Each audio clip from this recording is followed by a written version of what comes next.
হালকা গোলাপি রঙের আভা ছড়িয়ে দাঁড়িয়ে আছে চেরি ফুল গাছ। পাখির কিচিরমিচির ও মিষ্টি সুবাস মন কাড়ে সবারই।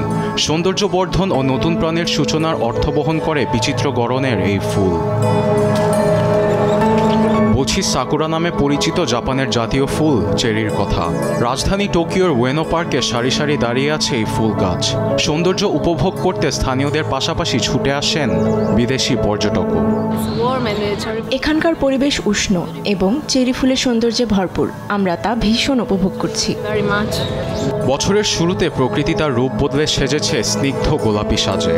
এই মনোরম পরিবেশ মুগ্ধ করে না এমন মানুষ পাওয়াই দুষ্কর। প্রতি বছর এপ্রিলের শুরুতে ফোটা এই ফুল চলতি বছর মার্চেই দেখা দিয়েছে। তবে পূর্ণরূপ দেখতে আরেকটু অপেক্ষা করতে হবে পর্যটকদের। আমরা এর পরিপূর্ণ রূপ দেখতে চাই, যা আগামী সপ্তাহে সম্ভব। আমরা ভীষণ আগ্রহী তা দেখতে। মনোরম মুহূর্ত ক্যামেরাবন্দি করতেই ব্যস্ত দর্শনার্থীরা। পরিবার ও বন্ধুদের সঙ্গে আনন্দময় সময়টা ভাগাভাগি করে নিতে অতুলনীয় স্থানে পরিণত হয়েছে এই পর্যটন কেন্দ্র। নিউজ ডেস্ক, দেশ টিভি।